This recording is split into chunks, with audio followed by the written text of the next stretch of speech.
Deus não te faltará. Difícil é o caminho de elevação, Deus te guiará. Espinhos talvez te firam, Deus saberá curar-te. Desenganos surgirão, Deus se te fará reconforto.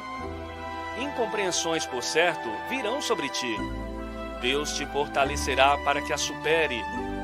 Provações despontaram do cotidiano, Deus te apoiará a fim de que possas vencê-las. O desânimo te ameaçará, Deus te renovará as energias. É possível venhas a sofrer perdas de importância, Deus te enviará os recursos de que necessites. Em algumas ocasiões, talvez caias, Deus te socorrerá para que te levantes. As crises da senda de aperfeiçoamento muitas vezes se multiplicarão em torno de teus passos. Confia, porém, no amparo de Deus. Trabalha, serve e caminha. Deus não te faltará.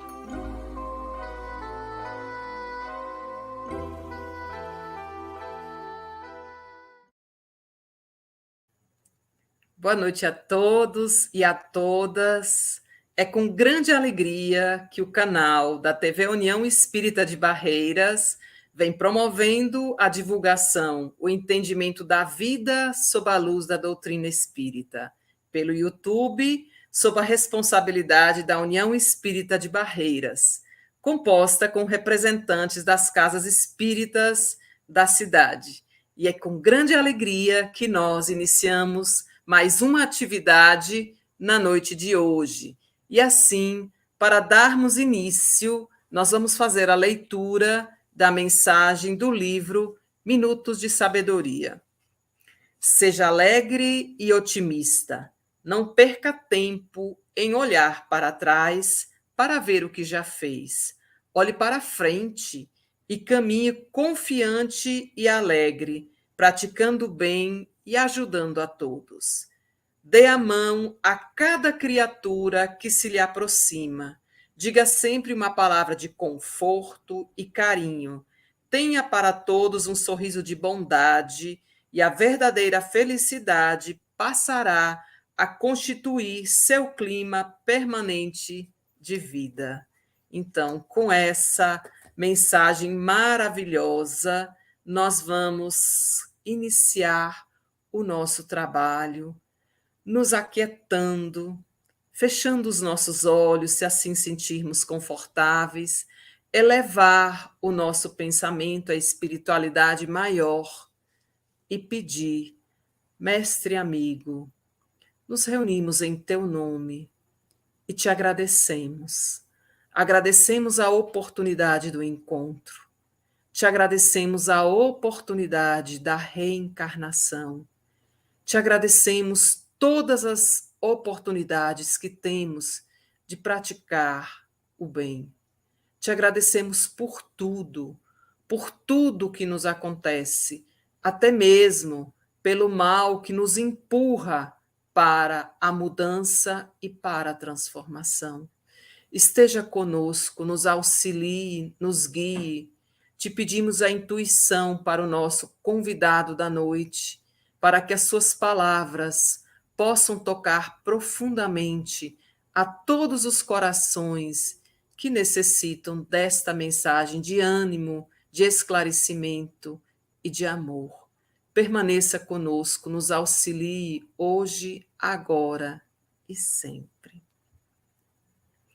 Então, é com muita alegria que nós vamos convidar diretamente do Rio de Janeiro, com o tema Ansiedade e Espiritualidade, como encontrar a serenidade. É o nosso amigo Sérgio Thyssen, que é médico, cardiologista, físico, especialista em física da matéria condensada, magnetismo e supercondutividade. Ele atualmente mora no Rio de Janeiro, onde atua também como professor para médicos, estagiários e alunos de medicina. Fundador e presidente da Sociedade Espírita Reencontro, em Copacabana. Também é fundador e presidente do Grupo Espírita Francisco de Assis, na Barra da Tijuca. Articulista e colaborador da revista Reformador. Palestrante e expositor conferencista com atividades em diferentes estados brasileiros e no exterior. Então, essa pessoa maravilhosa, que nós chamamos de Sérgio Thyssen, é o nosso convidado de hoje. Sérgio, seja bem-vindo à nossa casa e esteja à vontade, porque a palavra agora está com o Senhor. Muito bem, Helena. Muito obrigado pelo seu carinho, muito obrigado pelo convite de todos vocês para que nós pudéssemos hoje examinarmos juntos o tema que vocês propuseram. Não é tão atual, tão interessante de nós considerarmos, buscando, como sempre, as luzes da doutrina espírita, para que nós possamos não só nos situarmos em relação a um problema tão sério, tão abrangente, mas também buscando, não é, reflexões sobre como lidar com esta realidade, com tudo isto, tanto no sentido de autocuidados, como no sentido de sermos úteis a todos os demais que possam estar vivendo esse tipo de problema. Para vocês terem uma ideia, assim como a depressão, a ansiedade é um dos maiores problemas de saúde pública no sentido da saúde mental do mundo inteiro. Depressão é algo que está em toda parte, e ansiedade também. É importante lembrar, meus amigos, que existe uma ansiedade que é pertinente à vida cotidiana, às nossas circunstâncias, desafios, mas são momentos de ansiedade. Seja quando temos uma expectativa de emprego, quando estamos educando uma criança, dentro de um cenário do lar, tanto quanto de uma instituição qualquer, ou mesmo no trânsito, não é? Algo que é tão delicado numa cidade grande como no Rio de Janeiro. Mas, assim como a depressão, nós podemos fazer uma analogia. Existe a tristeza, existe alguma melancolia que pode durar alguns dias em função de alguma situação que nos tenha ocorrido, mas um pouquinho depois aquilo passa e nós voltamos a uma situação usual, não é que não preocupa, não é? É algo como que dos altos e baixos da vida numa condição como a nossa, no Brasil e em todas as cidades do mundo. A mesma coisa acontece com a ansiedade. Então, momentos de ansiedade é uma coisa. Todos têm como que um certo direito, né, de experimentá-los. Outra coisa são como que os distúrbios de ansiedade, né, que aí já é algo que preocupa. Então, também como tudo em medicina, meus amigos, existem gradações. Para cada doença, vamos imaginar algo muito diferente. Lúpus eritematoso sistêmico. Existem casos leves, moderados e graves. Insuficiência cardíaca, independente das causas, existem casos leves, moderados e graves. A mesma coisa acontece para todos os transtornos mentais. E no caso da ansiedade, não é diferente. E uma curiosidade que mostra o quanto a escolha do tema foi assim muito pertinente pelos amigos de Barreiras, é porque de todos os quase 200 países do planeta Terra hoje, nos 5 continentes, eu diria, habitados, o Brasil é o país, dentre todos os outros, com o maior número de casos de pessoas com distúrbios ou transtornos de ansiedade.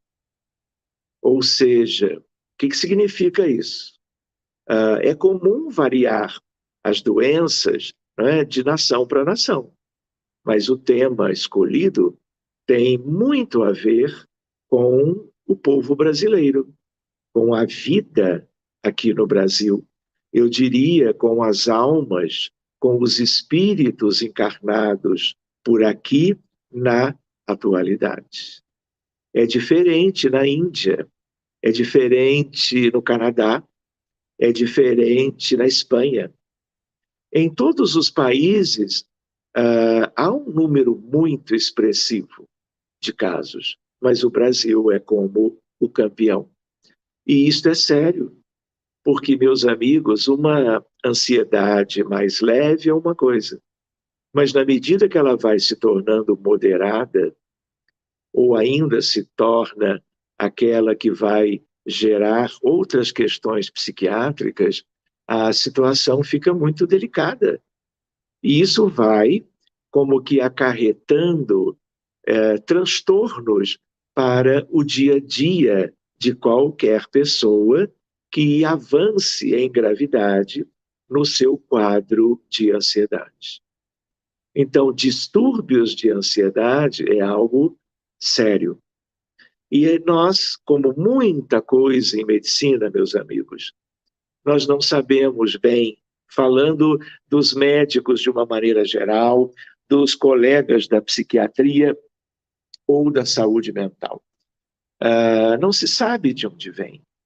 Se tem uma ideia, conhecendo o paciente, e cada caso é um caso, cada pessoa, cada alma, cada espírito tem uma história. Tem uma história na vida atual e tem uma história longa em muitos milênios.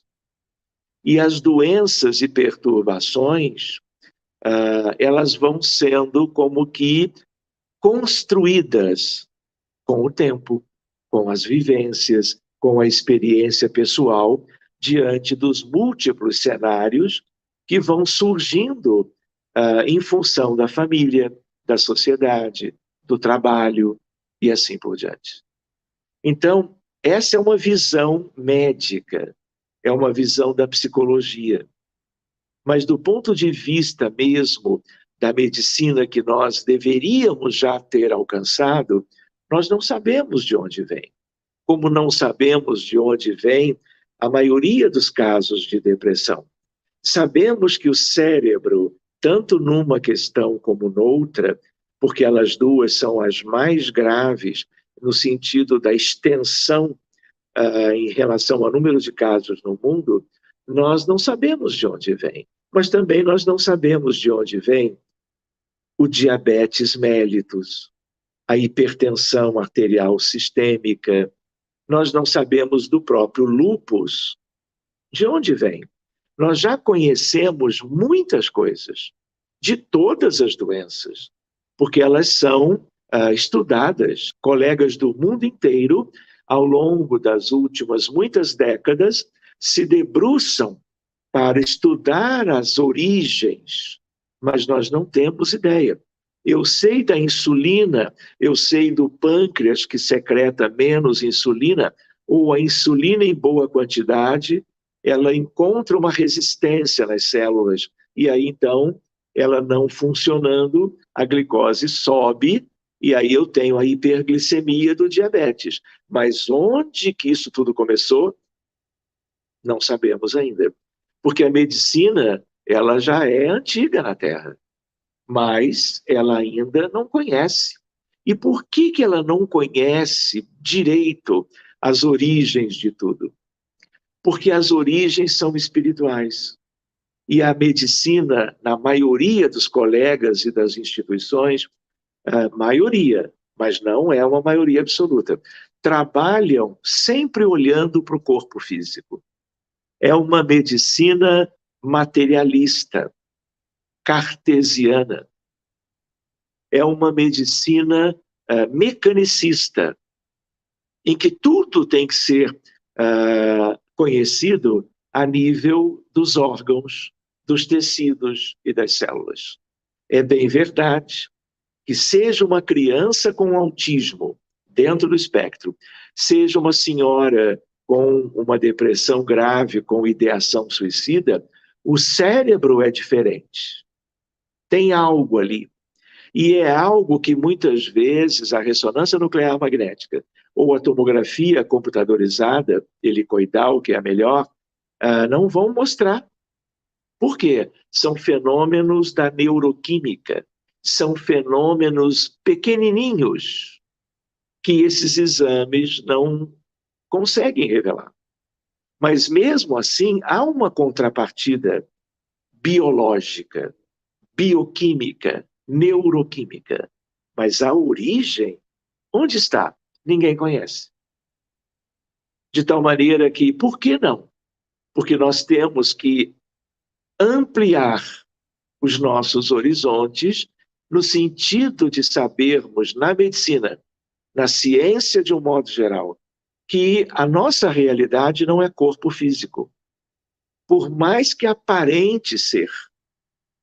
Tanto é que a maioria não compreende que possa existir a alma, o espírito e o perispírito, onde estão como que a chave de todas as doenças, porque todas elas têm origem a partir dos erros humanos na vida atual, em vidas pregressas. E isso tudo modifica o perispírito por efeito de lei, causa e efeito, ação e reação, lei da responsabilidade pessoal. E isso transborda a uma altura da vida muito variável para manifestações clínicas, sinais e sintomas de uma enfermidade qualquer. E no caso da ansiedade não é diferente. No caso da depressão, tanto quanto. E outra questão, meus amigos, que nós não podemos esquecer é que o paradigma mecanicista, ele é histórico. Desde o primeiro médico da história da humanidade, quando ela começa a ser registrada, a história da Terra, da humanidade terrestre, ela é de dezenas de séculos. De tal maneira que ela é, poderíamos dizer, dezenas de milênios lá para trás. Mas história com registro de 5.500 anos para cá. E aí nós vamos para a civilização egípcia, vamos encontrar Imhotep, amigo do faraó, filósofo, e com registros nessa civilização dele cuidando de doentes. Em pleno Alto e Baixo Nilo, em cidades diferentes do Egito, seja em Luxor, seja no Cairo. Então, desde todo esse tempo nós temos medicina, mas o paradigma materialista da vestimenta corporal, tão somente, ele é de todo esse tempo. E aí o que acontece? Nós estamos mudando de Kardec para cá, há um pouco mais de 1,5 séculos. O mundo vem mudando. O paradigma espiritualista hoje é riquíssimo na medicina. Se houver tempo, nós vamos falar sobre isto. De tal maneira que as melhores universidades do mundo têm disciplinas de medicina e espiritualidade, disciplinas obrigatórias ou disciplinas eletivas, variando onde é e como funciona aquela tal faculdade de medicina. Pode ser a de Harvard, pode ser a de Duke, pode ser a de Nova York, pode ser a do Rio de Janeiro e assim por diante. Por quê? Porque vem havendo toda uma maturidade quanto a uma ideia de que o espiritual tem um valor imenso. Até porque estamos falando ainda de espiritualidade. Não estamos falando de doutrina espírita, que é um caso particular do grande todo da visão espiritualista da vida. Então, o que acontece? Nós aprendemos que precisamos desse paradigma novo, que é o paradigma mente e cérebro, espírito e matéria. E aí nós vamos percebendo as mudanças históricas na psicologia, desde Freud, desde Jung, de Melanie Klein, de Viktor Frankl, a logosofia. Vamos vendo a psicologia transpessoal, tudo isso enriquecendo a visão do mundo, a visão da criatura humana e a visão das modalidades terapêuticas para ajudar os doentes com os mais variados problemas mentais. E a ansiedade faz parte de tudo isto. Nós vamos encontrar no século de Kardec, meados do século XIX, os magnetizadores, contemporâneos de Kardec. Kardec era magnetizador desde os 19 anos. Ele é que não aborda tanto a vida pessoal dele nesse sentido. Mas não foi ele que disse que espiritismo e magnetismo são como que uma ciência só? E algo muito lindo que também, sobre o qual um dia nós poderemos falar, é a ideia de que no ano de 1900, 14 de dezembro de 1900, Max Planck, para resolver um problema entre a física teórica e a física experimental, ele intui e resolve um problema sério da época, chamado a catástrofe do ultravioleta, e ele inicia a ideia da quantização da energia. E isso traz a física nova, a física moderna, a mecânica quântica, logo depois Einstein com a teoria da relatividade geral e especial. E aí tudo isso vai trazendo mudanças, agindo em conjunto, uma ciência humana inspirada pela ciência divina em favor de um progresso do planeta Terra. Aliás, nós não podemos seguir adiante sem nós nos recordarmos com os amigos que a Terra não é um exemplo de mundo, não é uma referência, nem referência no sistema solar, onde temos um punhado de alguns planetas mais, muito menos na galáxia, onde esse sistema e a Terra existem há milhões de anos, que é a Via Láctea. A Via Láctea tem 200 bilhões de estrelas, aproximadamente 1 trilhão de planetas. A galáxia vizinha é Andrômeda. Andrômeda tem 1 trilhão de estrelas, 5 trilhões aproximadamente de planetas. São chamados exoplanetas, porque não pertencem ao sistema solar. Tudo isso é vida, tudo isso é Deus, tudo isso é criação. Filhos de Deus estão por toda parte. Filhos de Deus, pensando agora apenas nos espíritos humanos. Mas planeta de expiações e provas é aqui. Existem muitos outros, por causa da imensidão. Mas a Terra é um deles, não é? E do sistema solar é o mundo mais atrasado, onde os egoístas, os orgulhosos, os vaidosos, os indiferentes moram. O planeta Terra não é referência porque nós temos talvez ainda muito de primitividade. Ele ainda é muito semi-primitivo do que quando nós sonhamos com o início da etapa da regeneração, que vai durar milênios. Estamos longe de tudo isso.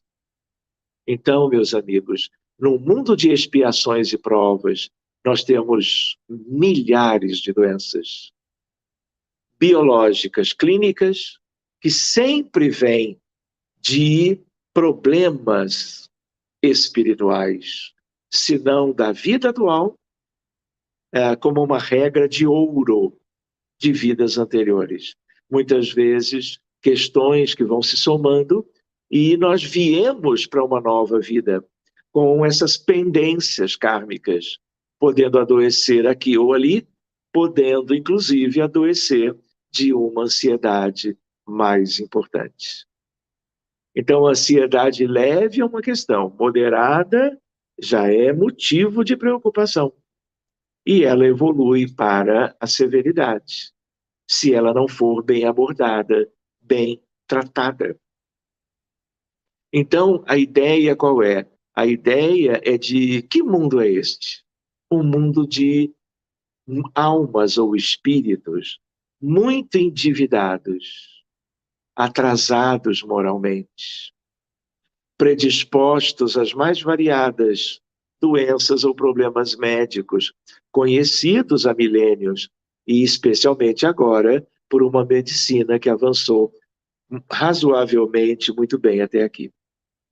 Então, eu queria lembrar para os amigos que uma coisa é uma ansiedade bem transitória, passageira, por uma questão de uma expectativa de coisas boas ou expectativas de dificuldades ao longo de cada jornada humana, ao longo de cada momento, de cada dia, períodos, o que envolve a vida familiar, a vida profissional, a vida afetiva e outras questões, né? Então, eu queria lembrar que os distúrbios de ansiedade, eles, dependendo do grau, eles podem gerar uma coisa que se chama estresse pós-traumático. E num mundo como o nosso, em que nós temos estresse e trauma toda hora, em todos os lugares do mundo, variando a gravidade, a intensidade, a origem, não é?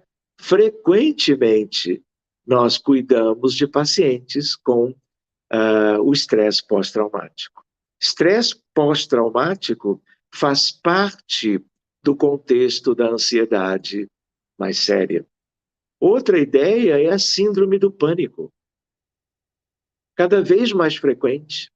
Aliás, vale lembrar que, em função da pandemia de 2020 e 2021 até hoje, e especialmente naqueles tempos de isolamento social, de confinamento, de lockdown, não é? De fechamento de comércio, indústria, oportunidades de trabalho, aumentou muito a convivência intrafamiliar.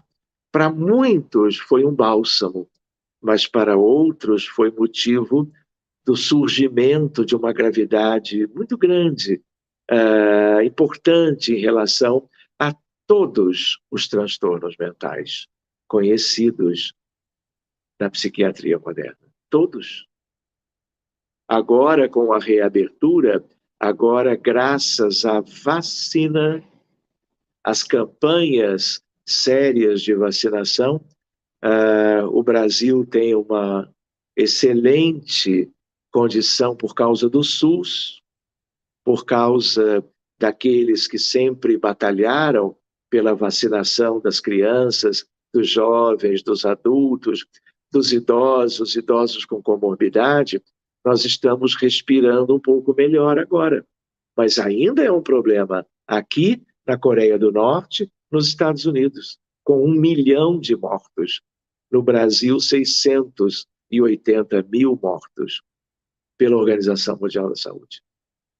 Então, a ideia de que todos esses transtornos pioraram e agora nós estamos vendo uma espécie de um alívio, né? Mas ainda temos uma longa caminhada até que pelo menos voltemos ao que era antes. Só que, meus amigos, o que era antes era uma questão dramática, porque a ansiedade gerando pânico, o pânico ainda mais moderado para severo nas crises, gera um sofrimento enorme para os seus pacientes.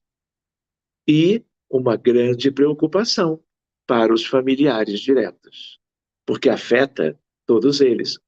Assim como outras doenças mentais afetam. O autismo, o alcoolismo crônico, como exemplo de dependência química, quanto a uma droga lícita. Então, quando nós vamos examinando essa realidade toda, nós vamos vendo mesmo que mundo é este, não é? Então, a ideia de que o estresse pós-traumático acontece depois de acidentes, acontece depois de problemas, vamos dizer, de estresse propriamente em situações de trabalho, de vida, pessoas que foram violentadas, que foram como que atingidas por expressões de violência no dia a dia, numa cidade qualquer, numa como que comunidade mais pobre, onde as dificuldades são ainda maiores. É um país com muitos problemas. O mundo também. O Brasil reflete a realidade do planeta Terra e da sua humanidade. Mas para algumas coisas, aqui a situação ainda é muito mais relevante porque preocupante. Outra ideia é a ideia da doença obsessiva compulsiva, em que a pessoa alterna um quadro com outro. Também vem dentro do grupo dos transtornos de ansiedade. Existe a chamada desordem de ansiedade generalizada e suas causas. Existe a ideia das fobias. Existe uma coisa que se chama agorafobia. Vejam. Ou seja, tudo isto são aspectos da psiquiatria moderna, tudo isso são elementos que nós temos que conhecer, inclusive os trabalhadores devotados das instituições espíritas no mundo, que realizam, por exemplo, o acolhimento fraterno, o atendimento fraterno. Por quê? Porque estas pessoas enfermas de todos os problemas ou diagnósticos em doenças mentais batem à porta das instituições de boa vontade. E tem que haver capacitação para que haja esse acolhimento de qualidade. E, dependendo, a sugestão da parte de quem acolhe para que a pessoa que foi trazida por um familiar ou ela própria vindo, ela seja devidamente orientada tanto para as questões médicas como, ou diria, terapêuticas, e para as questões em que a casa espírita possa fazer a diferença. Então, vejamos, para que vocês tenham uma ideia melhor, não é? O que nós temos hoje na ciência a favor da ansiedade, dos distúrbios de ansiedade? Nós temos o clínico geral, o médico de família. Porque eles, muitas vezes, ainda mais em outros países do mundo, eles são como que aqueles que vão ser procurados pelo serviço público, pelo serviço privado, no sentido de acolher os que têm manifestações clínicas de uma ansiedade maior. Então, esses colegas têm uma importância enorme na sociedade. No Brasil, então, onde a medicina de família e comunidade é uma expressão do país inteiro, não é? Nós temos esse contexto maravilhoso de equipes multiprofissionais, incluindo, claro, os próprios colegas médicos, mas inúmeros outros que muitas vezes vão fazer o diagnóstico no lar, porque eles visitam os lares para buscarem a detecção de problemas médicos antes que eles sejam mais acentuados. Depois, nós temos a questão do psiquiatra. Seja o psiquiatra geral ou de adultos, seja o psiquiatra infantil, onde, por exemplo, as crianças com TDAH, as crianças do espectro do autismo vão chegar para receber como que o auxílio dos profissionais mais experientes nos transtornos mentais infantis. Por outro lado, a psicologia, os psicólogos, né, que conhecem isso tudo. E que, se o quadro é um quadro que não requeira medicação, os psicólogos têm todo um espaço terapêutico para ajudar milhões e milhões de casos no Brasil e no mundo. Por outro lado, é importante lembrar, pensando na psiquiatria, não é? Infantil, de adolescência ou dos adultos, esses colegas vão usar as medicações, não é? Que ajudem a conter, a atenuar a sintomatologia expressiva, muitas vezes, daqueles que os buscam, para que haja alívio das manifestações. Não é? Cura da ansiedade não é simples. Tratamento, sim, temos opções, não é? Pensando como médico apenas, não é?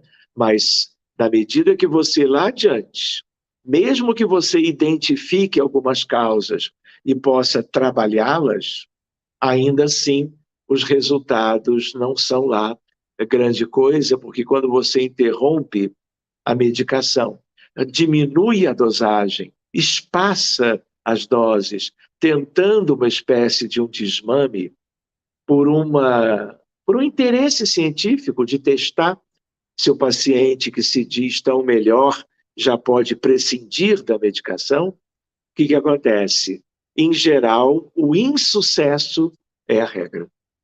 E aí, algum tempo depois, o paciente terá que voltar à medicação, às vezes até em doses maiores do que ele usava antes.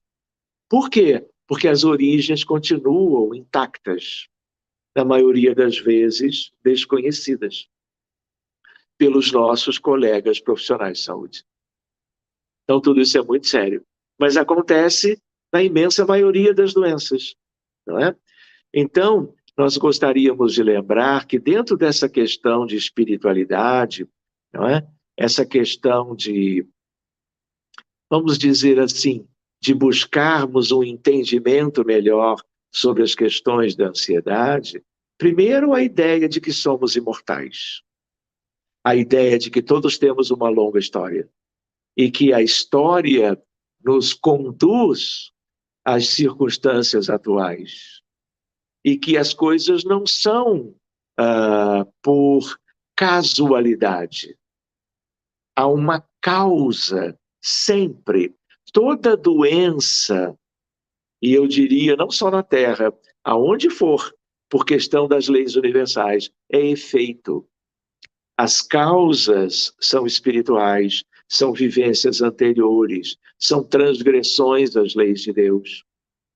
Ponto. Outra ideia importante é de que, em termos terapêuticos, os profissionais da área da saúde, condizentes com a questão da ansiedade e de outras doenças mentais. Mas uma questão importante para nós vermos é a casa espírita. O que ela pode oferecer? Outras instituições religiosas, tanto quanto. Para vocês terem uma ideia, hoje em medicina se trabalha religiosidade e espiritualidade e medicina. Nós temos centenas de milhares de trabalhos feitos por não espíritas, por nossos colegas médicos e profissionais de saúde, vamos dizer assim, de crença judaica, evangélica, cristã, católica, de igreja reformada, ou mesmo que seja de nossos irmãos muçulmanos. Altares os mais variados. Nós estamos vendo testes e trabalhos com uma bela metodologia científica, trabalhando a questão da fé, da crença, do credo, em benefícios tanto para pessoas com problemas mentais, como a depressão, como a ansiedade, como pacientes com câncer. pacientes que vão ser submetidos à cirurgia cardíaca. A cirurgia cardíaca com tórax aberto é a de mais alta complexidade das cirurgias, de um modo geral. E eu tenho colegas, como eu gosto de lembrar, que não iniciam uma cirurgia cardíaca dessas sem uma prece, sem uma oração, com toda a equipe reunida ao lado do paciente. Anestesista, auxiliar, primeiro, segundo auxiliares cirurgiões do cirurgião principal, instrumentadores para oferecer o material para a cirurgia, os que fazem trânsito na sala cirúrgica, todos juntos, orando antes. Por quê? Porque cada vez é mais evidente o quanto nós temos que, além de humanizarmos a medicina, nós devemos espiritualizá-la, nos valendo dos resultados das pesquisas todas e nos valendo de tudo aquilo que espiritualidade significa para cada um que experimenta aspectos da sua realidade, como aqueles que são espiritualizados podem fazer trabalhando pelos enfermos e pelas famílias e, portanto, pela sociedade e pelo mundo. Então, para que vocês tenham uma ideia, nós temos a psiquiatria, nós temos a psicologia e nós temos os remédios, os fármacos, os medicamentos. Então, se a ansiedade é o problema, os ansiolíticos, e hoje nós temos um leque de possibilidades para individualizarmos a prescrição para cada paciente, porque não há um paciente igual ao outro. Há semelhanças, mas cada um não é uma pessoa, ou eu vou ficar tratando apenas a neuroquímica cerebral alterada em qualquer caso, a hiperexcitabilidade neuronal de qualquer caso, ou eu vou personalizar a minha abordagem profissional. Cada vez mais se pensa nisso. Só para vocês terem uma ideia, para cada paciente hoje em dia, no ambulatório, consultório, enfermaria, emergência, CTI, tratamento intensivo, cada vez mais é importante pensar na espiritualidade. 82% das pessoas do planeta têm crença religiosa. Apreciam que os seus colegas médicos e outros profissionais, mas especialmente os médicos, assistentes, aqueles que os estão cuidando e atendendo, falem com eles sobre espiritualidade e religiosidade. Quem não faz isto está cientificamente defasado. A não ser, claro, que não o faça pelas circunstâncias. Correria numa emergência, isso é uma coisa. Mas no dia a dia, qual é a crença do doente? Como é que ele vê isso? Como é que ele vê aquilo? E o médico deve participar, entrosando-se e ajudando sempre, para que o resultado seja cada vez melhor. Uma outra ideia, né, além da medicação, vamos dizer, são métodos desenvolvidos pelos cientistas que são como que ferramentas a mais, de tal maneira que são auxiliares para o tratamento desses casos, né? Enfim, temos muitas outras questões para nós examinarmos, né? E eu gostaria de lembrar para os amigos que em medicina, como que tudo, meus amigos, começa como que por um diagnóstico. E eu não posso esquecer que quando a depressão é mais importante, tanto quanto a ansiedade o é, nós temos o risco do suicídio.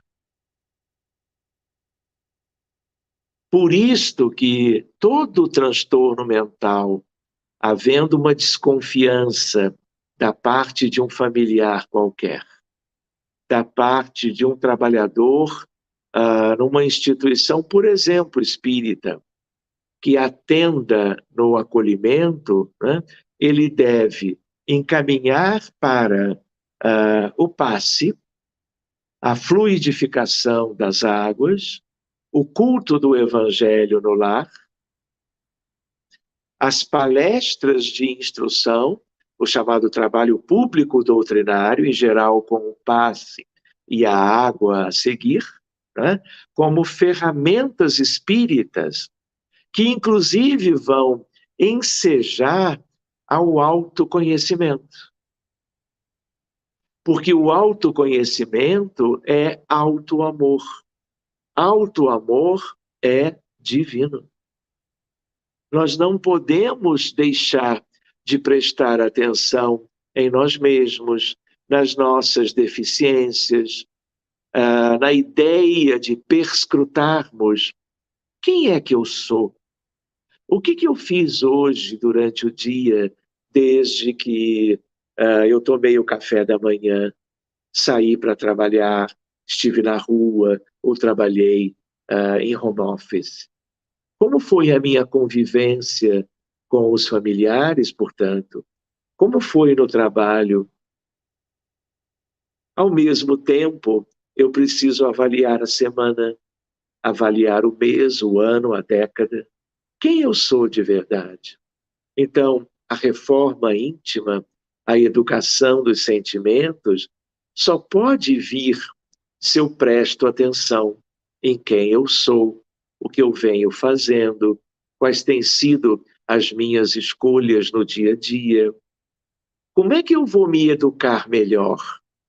Porque se eu tenho o orgulho, eu fico sem enxergar a mim mesmo, sem reconhecer as minhas carências, deficiências, necessidades evolutivas. Vocês imaginem que a maioria dos bilhões que vivem na Terra, humanos, somos 8 bilhões de encarnados, somos 12 bilhões de desencarnados. A doença mental também está igualzinha do outro lado. Então, vocês já imaginaram os que são de outras crenças, por exemplo, ou que não têm crença alguma, que não vão ter, talvez, como chegarem à ideia de que existe uma alma, de que existe um espírito, de que existe uma criaturinha que terá a vida, eternidade afora, que tudo que eu fizer por ela, fazendo por mim, que sou ela, né, eu estarei buscando uma vida mais feliz e melhor. Se eu consigo um passinho adiante ou um degrauzinho acima, isso vai se refletir na humanidade inteira. Muito mais com quem eu convivo no dia a dia. Porque da convivência diária, nós podemos ter inúmeras questões sérias, boas e más, envolvendo a questão da ansiedade. Então, eu preciso da doutrina espírita no mundo. Hoje, infelizmente, os espíritas no planeta Terra, pensando nos encarnados, nós somos 0,0007, portanto, 0,07 da humanidade. Ou seja, um grãozinho de areia numa praia imensa. E a ideia qual é? Se nós não temos a crença nos postulados espíritas, não sabemos de onde nós viemos, a razão da vida, o que nós estamos fazendo aqui, qual é a perspectiva futura, dependendo de quê? Para onde eu vou? O sentido das experiências expiatórias e, claro, provacionais. Se eu não tenho essa ideia que a doutrina espírita me dá, né, dá a todos nós, e tem que se oferecer os seus postulados para o mundo inteiro, mas dia menos dia todos a conhecerão. A ideia qual é? Eu não vou investir na minha mudança. Eu vou continuar sem cuidar do que eu penso, do que eu escolho fazer, pensar, sentir, realizar. E tudo isto, quando envolve tantas outras pessoas, envolve a comunidade onde eu vivo, a sociedade, as empresas, o trabalho, a realidade, isso tudo tem gerado ansiedade. Porque há também uma inabilidade ou uma pouca ou reduzida habilidade humana de lidar com inúmeros desafios da vida atual. Inúmeros. No campo afetivo, emocional, nos relacionamentos. Relacionamentos de todo tipo, incluindo aqueles que têm a ver com o trabalho, com as ruas, com a sociedade. Então, nós temos o conteúdo espírita. Nós temos como que o norte da bússola. Então, quando nós citávamos agora há pouco o culto do Evangelho no lar, nós não podemos esquecer de matricular as crianças de casa, da comunidade, ou sermos evangelizadores infantis, para que as crianças de hoje trabalhem os evangelhos de Jesus, os ensinamentos do Divino Mestre, porque, na verdade, os adultos e jovens de hoje, e até os idosos ansiosos, têm a ver com aquela longa história pregressa, e tem a ver com a história da vida atual. Muitos problemas sérios no campo da ansiedade e da depressão têm a ver com a infância. Muitas vezes, que é típico de um mundo atrasado, semi-primitivo, a violência familiar, a violência dentro de casa, de pais e mães em relação às crianças, de madrastas e padrastos em relação às crianças dentro de casa. Quantas tragédias escutamos no noticiário a cada semana? Não temos isto? Agressões verbais e físicas na convivência mútua, algo que piorou na pandemia, feminicídio, infanticídio, isso são questões extremas que denotam, vamos dizer, a estagnação moral da nossa humanidade. Por isso que se eu não despertar para a necessidade de transformação pessoal, não de ficar apontando o dedo para os outros, mas buscando a frente do espelho, porque há um espelho de cristal puríssimo à nossa espera no mundo espiritual, após a morte, ou quando nós nos desdobramos no sono noturno, ou, se eu quiser, a qualquer hora, no ambiente silencioso, escolhido para isto. Quem eu sou? O que eu fiz do que hoje eu me arrependo? Como é que eu vou trabalhar para eu me tornar uma pessoa melhor? Como é que eu vou trabalhar as minhas angústias, as minhas ansiedades, antes que elas se tornem extremas? E aí, nitidamente no campo da psiquiatria e da medicação, que pode ser de muita quantidade, de muitas doses e tipos de fármacos. E quanto mais ela chega a uma situação de gravidade, mais difícil é voltar a uma condição próxima da normalidade. Outra questão, evangelho. Não é? Hoje, se eu examino o valor da oração em medicina, se eu ponho num site o mais importante do mundo da medicina de todos os países, Esse site chama-se NIH, National Institute of Health. Se eu coloco a palavra, é só medicina, medicina da Terra. Se eu coloco a palavra prayer, prece, oração, eu tenho 27 mil artigos de pesquisa que trabalham a oração, independente da crença, credo, religião ou espiritualidade, em medicina. Então, se eu convido o meu paciente de consultório, ambulatório, enfermaria, ou se eu estou na terapia intensiva e eu convido a família, e se o paciente está lúcido, a orar, eu estou fazendo a melhor medicina. Claro que eu preciso da outra, tecnicamente impecável, para que eu faça os diagnósticos corretos, todos pertinentes, e busque as melhores terapêuticas. Mas a prece é prevenção e a prece é tratamento.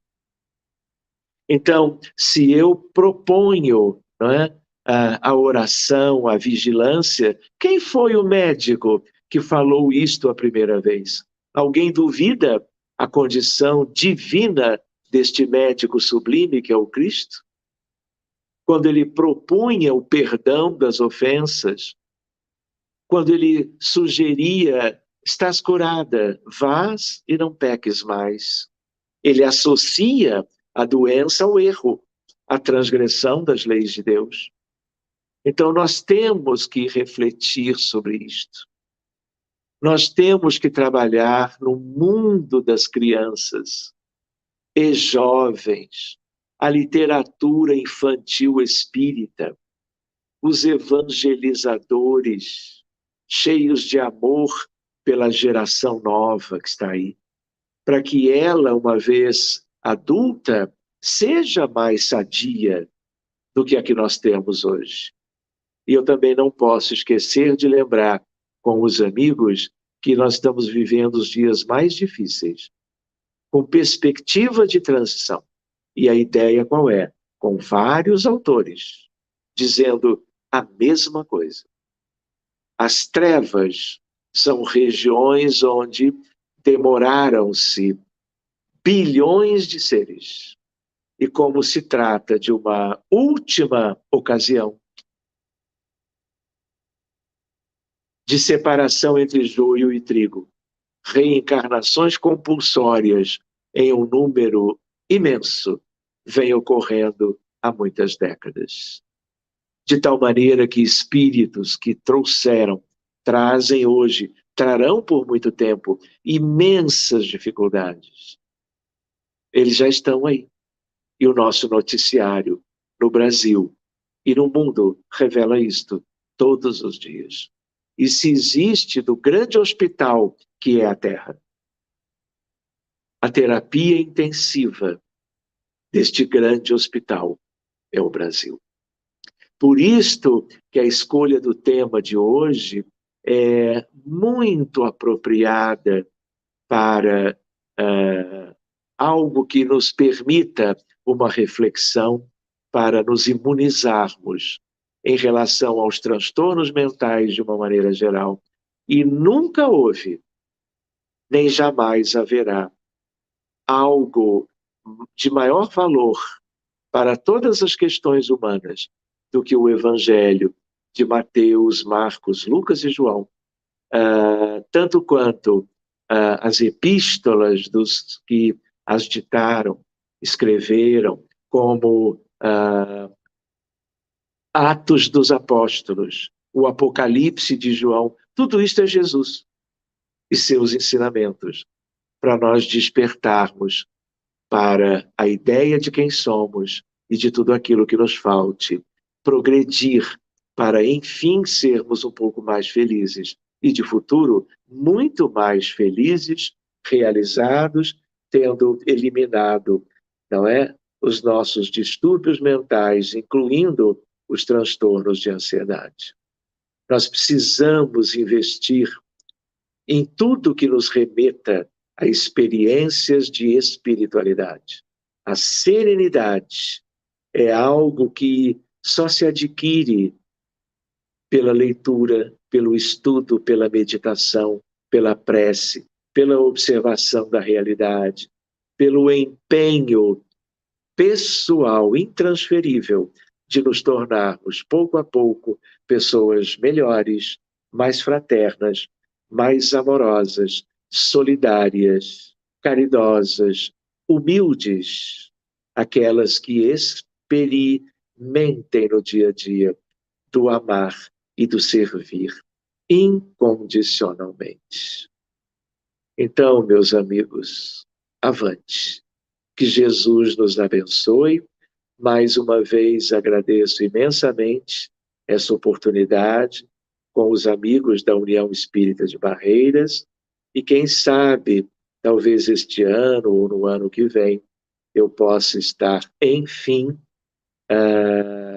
fazendo algum estudo, algum seminário sobre tantas temáticas lindas que a doutrina espírita nos permite.